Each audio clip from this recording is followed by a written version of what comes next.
ආයුබෝවන් හැමෝටම. එහෙනම් අද සාදරයෙන් පිළිගන්නවා ඉනෝටෙක් ඇකඩමි YouTube නාලිකාවත් සමග අද අපි කතා කරනවා ධාරාව, වෝල්ටීයතාව, ප්‍රතිරෝධය සහ ඒ තුනේ තියෙන කම්බිනේෂන් එක. එහෙම නැත්නම් එකතුව ගැන මම සරල පරිපථයක් ඇඳලා ඔයාලට මේ ධාරාව කියන්නේ මොකද්ද, වෝල්ටීයතාව, ප්‍රතිරෝධය කියන්නේ මොකද්ද කියලා පැහැදිලි කරන්නම්. මම මෙතන දිනවා බල්බ් එකක්.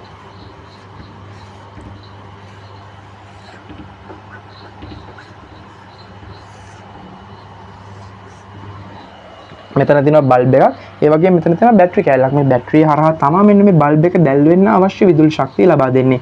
මේ බැටරිය හරහා තමයි මේ බල්බ් එක දැල් වෙන්න අවශ්‍ය විදුලි ශක්තිය ලබා දෙන්නේ. එතකොට මෙන්න මේ බැටරියේ තියෙන විදුලි ශක්තිය අපේ මේ බල්බ් එක දක්වා, මේ ලයිට් එක දක්වා ගෙනෙන පාර තමයි මම මේ රේඛාවක් මගින් ඇඳලා තියෙන්නේ. මේ බැටරියේ තියෙන විදුලි ශක්තිය බල්බ් එක දක්වා යන පාර තමයි මේ ඇඳලා තියෙන්නේ. අපි මෙන්න මේ පාර මේ ද්‍රව්‍යයට කියනවා, මෙන්න මේ පාර විදියට ගන්න ද්‍රව්‍යයට අපි කියනවා සන්නායක කියලා.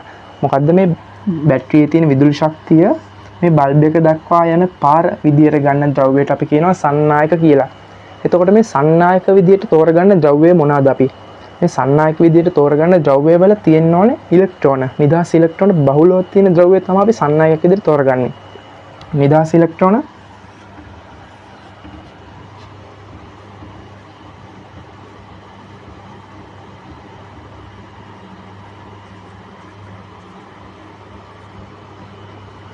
මෙන්න මේ විදුලිය ගමන් කරන පාර ලෙස ගන්න ද්‍රව්‍යයේ මෙන්න මේ විදියට නිදහස් ඉලෙක්ට්‍රෝන බහුලව තියෙන්න ඕනේ. අන්න ඒ විදිහට නිදහස් ඉලෙක්ට්‍රෝන බහුලව තියෙන ද්‍රව්‍යයක් තමයි අපි සන්නායක විදියට භාවිත කරන්නේ. සාමාන්‍යයෙන් අපි බහුලවම භාවිත කරන ද්‍රව්‍ය තමයි කොපර්, ඇලුමිනියම්. කොපර්, ඇලුමිනියම් වගේ දේවල් තමයි අපි බහුලව සන්නායක විදියට භාවිත කරන්නේ. හරි, එහෙනම් දැන් ඔයාලා දන්නවා සන්නායකයක් කියන්නේ මොකක්ද කියලා. සන්නායකයක් කියන්නේ මොකක්ද? මෙන්න මේ වගේ ද්‍රව්‍යයේ ඇතුලේ නිදහස් ඉලෙක්ට්‍රෝන බහුලව තියෙනවා නම් අපි ඒකට කියනවා සන්නායකයක් කියලා. මොකද්ද? ද්‍රව්‍යයේ ඇතුලේ නිදහස් ඉලෙක්ට්‍රෝන බහුලව තියෙනවා නම් අපි ඒකට කියනවා සන්නායකයක් කියලා. එතකොට මේ සන්නායකය ඇතුලේ තියෙන ඉලෙක්ට්‍රෝන, සන්නායකය ඇතුලේ තියෙන නිදහස් ඉලෙක්ට්‍රෝන ගමන් කිරීමට, එහෙම නැත්නම් පිළිවෙලකට ගමන් කිරීමට, පිළිවෙලකට ගලාගෙන යාමට අපි කියනවා ධාරාව ගලනවා කියලා. මොකද්ද? මෙන්න මේ සන්නායකය ඇතුලේ තියෙන නිදහස් ඉලෙක්ට්‍රෝන පිළිවෙලකට ගලාගෙන යාමට අපි කියනවා ධාරාවක් ගලනවා කියලා. ධාරාවක් ගමන් කරනවා කියලා. එතකොට ওই ධාරාව කියන එකට තමයි අපි ඉංග්‍රීසියෙන් කරන්ට් එක කියන්නේ. කරන්ට් එක ෆ්ලෝ වෙනවා කියන්නේ. ඔයාලා මම ප්‍රායෝගිකව මේ කරන්ට් එක කියන දේ හඳුන්වන්නේ කොහොමද?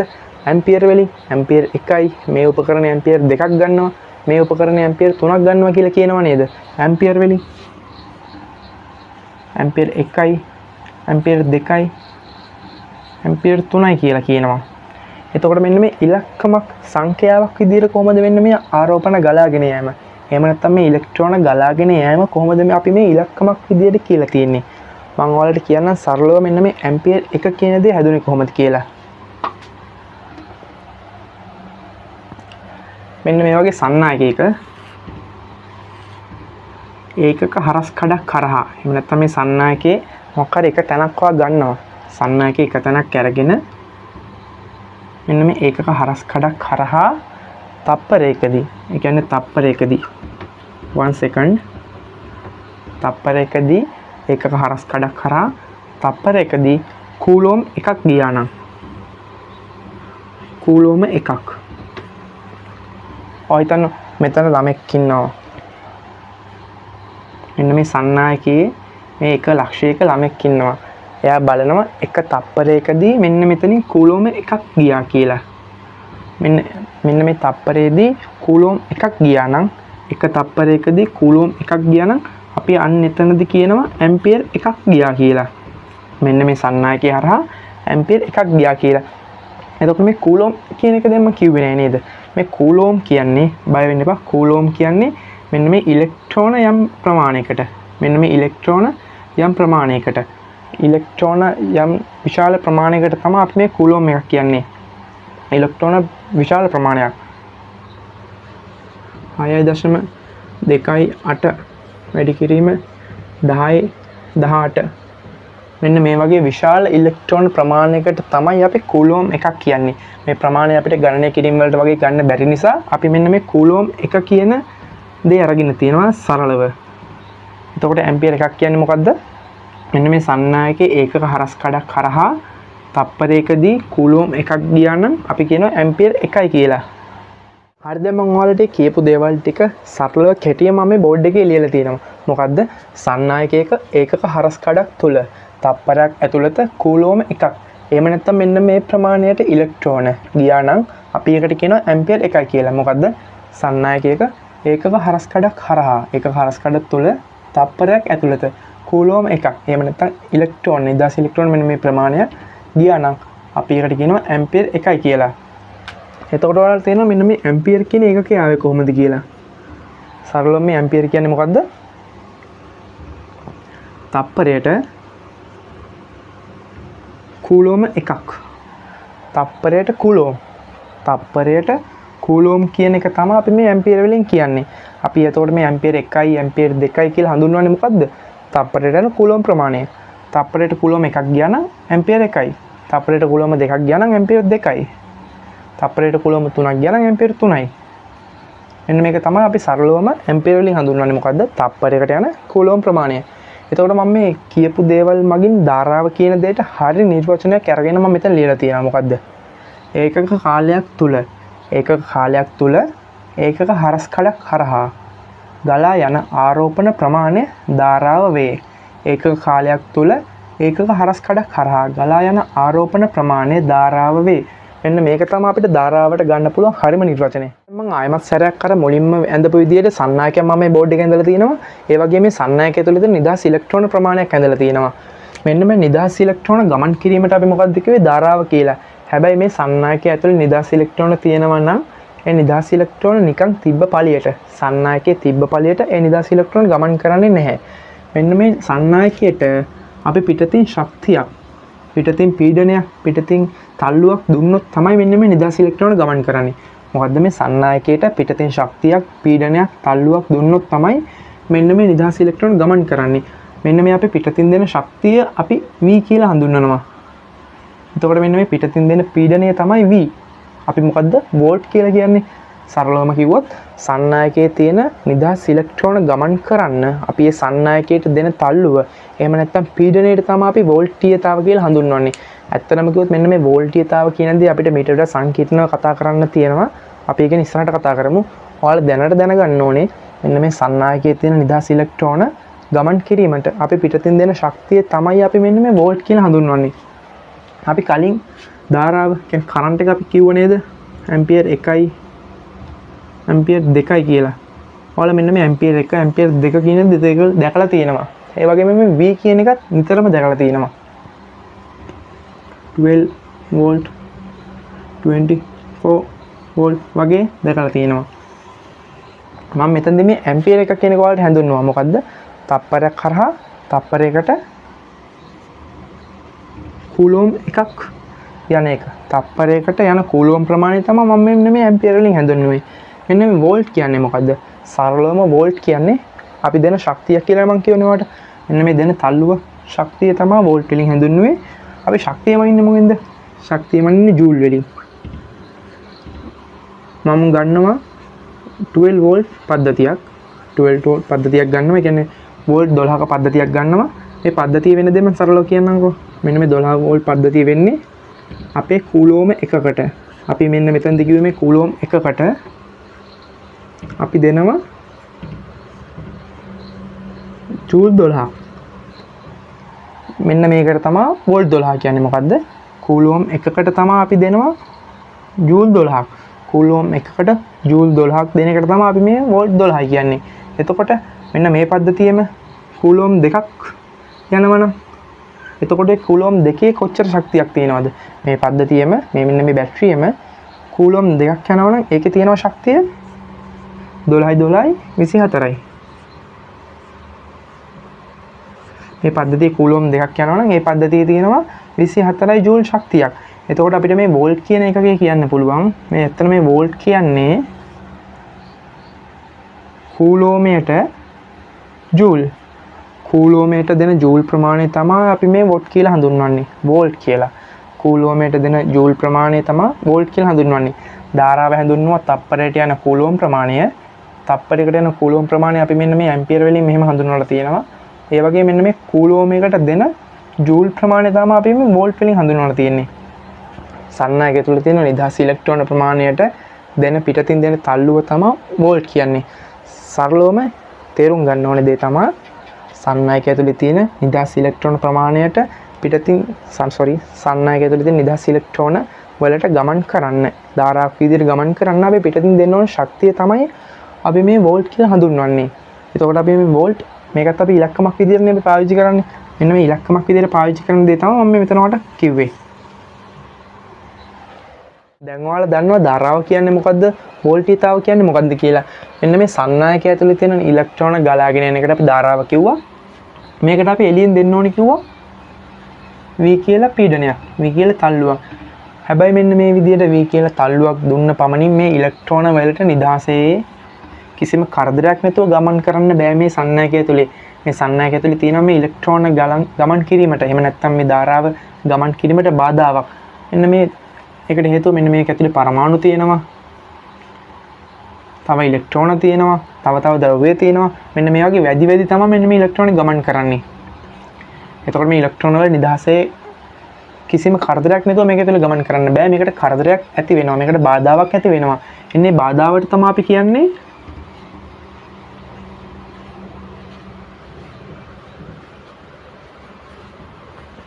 ප්‍රතිරෝධය.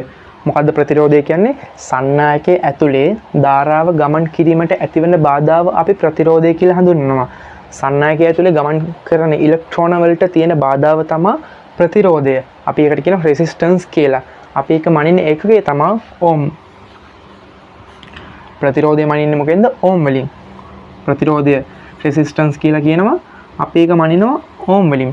සරලවම ප්‍රතිරෝධය කියන්නේ මොකද්ද? සන්නායකයේ ඇතුලේ ධාරාව ගමන් කිරීමට එහෙම නැත්නම් විදුලිය ගමන් කරනවා කියලා කියමු. විදුලිය ගමන් කිරීමට සන්නායකයේ ඇතිවන බාධාව තමයි අපි ප්‍රතිරෝධය කියලා කියන්නේ.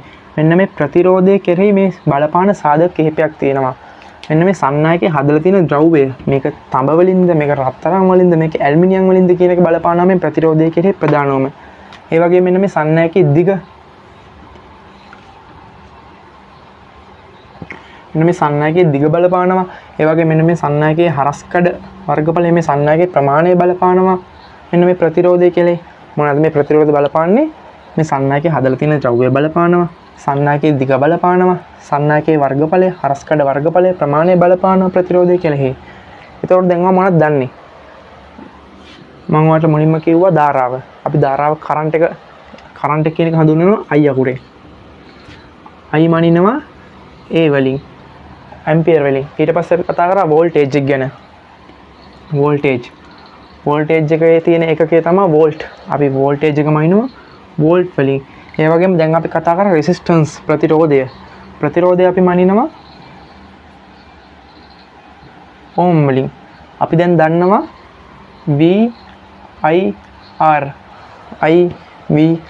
මේ තුනම ගැන දන්නවා. ඇත්තටම කිව්වොත් ලයිට් එකක් පත්තු වෙන්න නම් හීටර් එකක් රත් වෙන්න නම් මෙන්න මේ තුන අනිවාර්යෙන් අවශ්‍යයි. ධාරාවක් විතරක් තිබ්බට වෝල්ටීයතාවක් විතරක් තිබ්බට ප්‍රතිරෝධයක් විතරක් තිබ්බට අපිට ලයිට් එකක් පත්තු කරන්නවත් ෆෑන් එකක් කරකවන්නවත් හීටර් එකක් රත් කරන්නවත් බෑ. මෙන්න මේ තුන අතරේ තුන සම්බන්ධ වෙන්න ඕනේ. මෙතන තුනේ කම්බිනේෂන් එකක් තියෙන්න ඕනේ අපිට ලයිට් එකක් පත්තු වෙන්න නම්.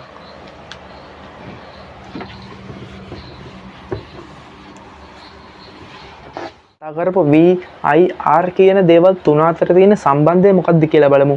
මේ VIR කියන තුන කම්බිනේෂන් එකක් එකතුවක් වෙලා නැත්නම් අපේ මේ කිසිම විදුලි උපකරණයක් වැඩ කරන්නේ. අපි මේ ලයිට් පත්තු වෙන්නේ, ෆෑන් එකක් කරකෙන්නේ, ටීවී එකක් වැඩ කරන්නේ වගේ හැම විදුලි උපකරණයක්ම වැඩ කරන්නේ මේ VIR අතර තියෙන සම්බන්ධය නිසා. මම සරලව මේ සම්බන්ධය ගැන ඔයාලට කෙලින්ම කියන්නම්. මේ V එහෙම නැත්නම් වෝල්ටීයතාව කියන එක සමානයි කියනවා I වැඩි කිරීම R. V සමානයි I R. ඇත්තටම කිව්වොත් මෙන්න මේ සූත්‍රය හැදිලා තියෙන්නේ ඕම් නියමය කියන නියමය නිසා. අපි ඉස්සරහට කතා කරමු ඕම් නියමය කියන්නේ මොකද්ද? ඕම් නියමයෙන් මේ සූත්‍රය හැදුනේ කොහොමද කියලා. ඇත්තටම අපිට ගාණක් හදන්න දැනට මේ ඕම් නියමය ඕනේ වෙන්නේ නැහැ. අපි ඒක ඉස්සරහට කතා කරමු. මේ V සමානයි IR කියන සූත්‍රය අපිට මේ විදුලි කාර්මික ශාස්ත්‍රයේදී ගොඩක් වැදගත් වෙනවා.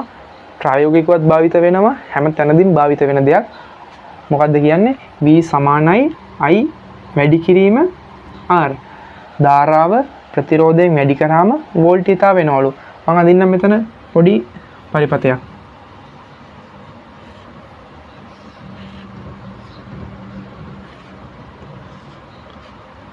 මෙතන ප්‍රතිරෝධය මම ලියනවා 2 ඕම් කියලා. මෙතන වෝල්ටේජ් එක මම ලියනවා 5 වෝල්ට් කියලා. එතකොට මෙන්න මේ බැටරියෙන් තියෙන මේ බැටරියක් මම ඇදලා තියෙන්නේ. බැටරිය තමයි මෙන්න මේ විදිහට හදින්නේ. උස ඉරයි කොට ඉරයි. මේකේ මේ ධන පැත්ත මේ ඍණ පැත්ත. මම මෙතන ඇදලා තියෙන්නේ මේ බැටරියක්. මේ බැටරියේ වෝල්ට් 5ක වෝල්ටීයතාවක් තියෙනවා. ඒ වගේම මේකේ ඕම් 2ක ප්‍රතිරෝධයක් ධාරාව ගලා යාමට බාධාවක් තියෙනවා. එතකොට මෙන්න මේ සන්නායකයේ හරහා ගලා යන ධාරාව I අපි ඇම්පියර වලින් කියන්නේ. මෙන්න මේ සන්නායකයේ හරහා ගලා යන ධාරාව කීයද කියලා අහනවා. අපිට ඒක හොයන්න පුළුවන් වෝල්ටේජ් එක දන්නවනම් ප්‍රතිරෝධය දන්නවනම්. ඒ කියන්නේ මෙන්න මේ VIR 3න් මේ VIR 3න් දෙකක් දන්නවනම් අපිට ඉතුරු එක හොයන්න පුළුවන්. අපි දන්නවා වෝල්ට් 5. V සමානයි 5 කියලා දන්නවා. R සමානයි 2 කියලා දන්නවා. අපි දන්නේ නැත්තේ I තමයි. එතකොට අපි දාමු මේ සූත්‍රයට.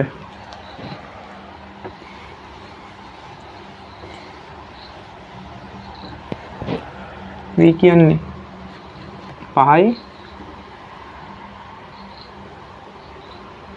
I අපි දන්නේ නැහැ. R දන්නවා 2යි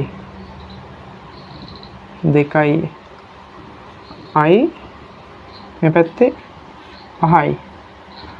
අපි මේ වෝල්ට් 5 කියන එක අපි අපේ උත්තරයක් එන නිසා අපි 6 කියලා ගමු. අපි මේ බෙදෙන උත්තරයක් එන්න අපි 6 කියලා ගමු.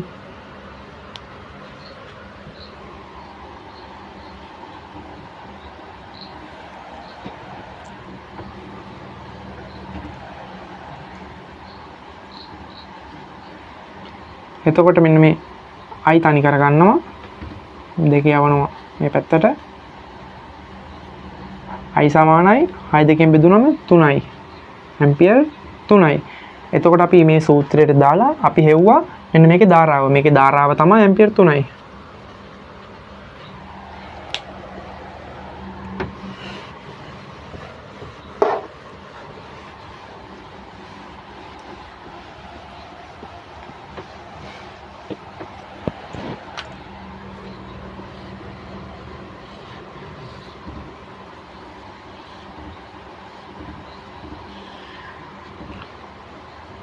මේකේ ප්‍රතිරෝධය තියෙනවා ඕම් 2ක්.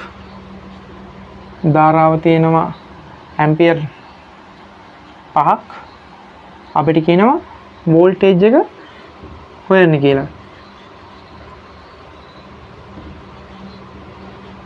අපි දාමු සූත්‍රයට. V සමානයි I R. අපි වෝල්ටේජ් එක දන්නේ නැහැ. I තමයි 5යි. R තමයි 2යි. 5 වැඩි කරනවා 2කින් V සමානයි 10යි. කීයද උත්තරේ?